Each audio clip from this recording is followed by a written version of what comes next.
you see I'm burning alive? Can't you see my baby's got another lover? I don't know how I'm gonna survive. Our co-workers at Fox and Friends were getting down and dirty this morning. Have you ever heard of Tough Mudder? It's a grueling obstacle course designed by British Special Forces to test your all-around strength. Brian Kilmeade and Steve Ducey took part of the challenge. Take a look. Go! Look out for the barbed wire. And they're down. Go. They've got these Tough Mudder competitions all over the country. And Brian does a cannonball modified, and he dives under the wall. And Well, finally, you got to give your hats off to 10,000 volts. Brian, stand up! Oh, my goodness. Steve, keep your head down, Steve. And he's doing it.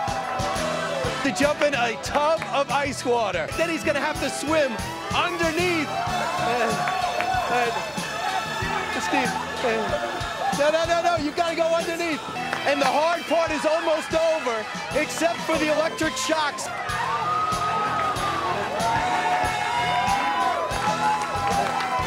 How hard was that for you? The hardest? That was hard!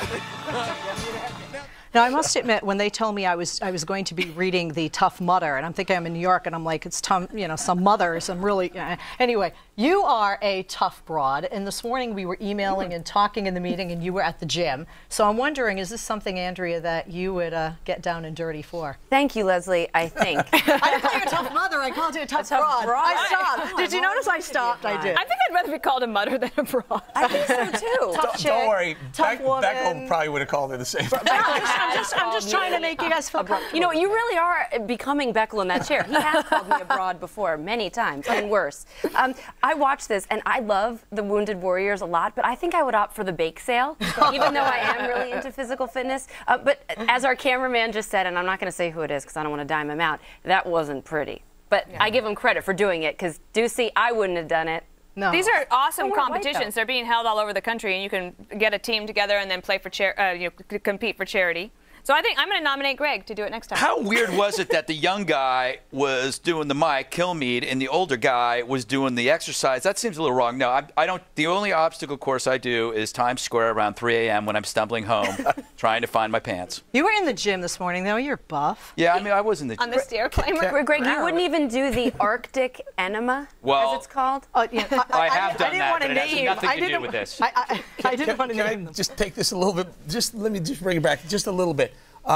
Wounded warriors. These are all warriors who are wounded. They're helping each other over the wall, helping each other through the mud, through the water. And a very, very influential, important person works here, walked by that and said, "That's why America is great." He saw that, and I agree with him 100%.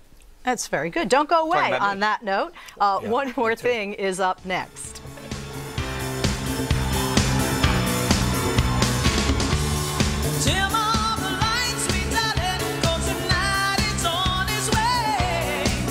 Day. It's all good here. One More Thing is brought to you by Ruby Tuesday, serving our chefs' finest with a free Create Your Own Garden Bar.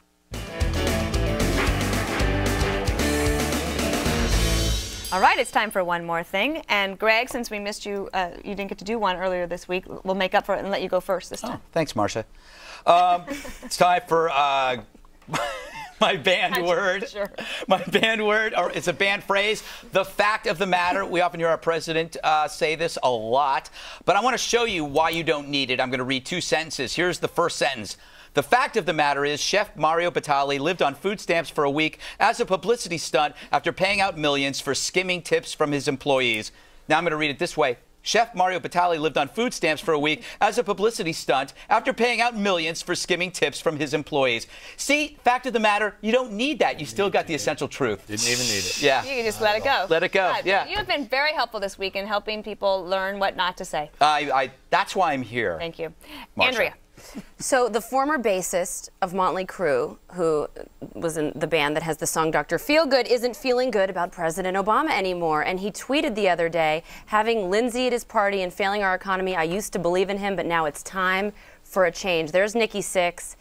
I'm a fan of hair bands, and I got to say, Nikki, I love you even more for I mean, your if you lose Nikki Sixx, I mean, what are the prospects? Who else do you have? You're just crew, you're not Motley. Chicago is calling an emergency meeting right now. Def Leppard's next. Watch out. No way. Okay, Eric. Okay, so every time we do these little segments, you pull up a video, you call for a video or a picture. A producer has to produce that. So I've been working with Mina Protesa. She's been fantastic. There she is. She's the hardest working producer in the building, and there's a shot of Mina in control right now. Mina, I love you. You're fantastic. It's because she's Greek. That's why she's so hard. And she works so hard, and she's so awesome. Way to insult all the other producers. They're all going to hate Mina now. And everyone else. They're all good. Well, mine, we do miss our beloved Bob Beckel, as I called him earlier this week. He mentioned something the other day, and I just think that it would be good for everybody to know this, because I did a little research. We actually looked it up. Mitt Romney is a wealthy man. He is worth about $230 million. But a lot of people have asked, or suggest that he got his money from his dad. It is confirmed that he actually, when he got his inheritance, he gave it directly to the BYU, Brigham Young University Marriott School of Management, which is the Institute of Public Management there in Utah. So he, well, I'm not saying he didn't have some privileges growing up, but he didn't use his fortune in order to make it more of a fortune. Does that make sense? No, completely, because Bob had mentioned that his father gave him the money, but Romney gave all the money away, which is very admirable. Did someone call the Beckel Institute to let them know to amend their closed on Fridays. He's got a built-in answer. He says he got it in the Beckel Almanac, which is like 5% accurate. Yeah. That's right. Greg said they're closed on Fridays and Mondays and Tuesdays. and until noon every day.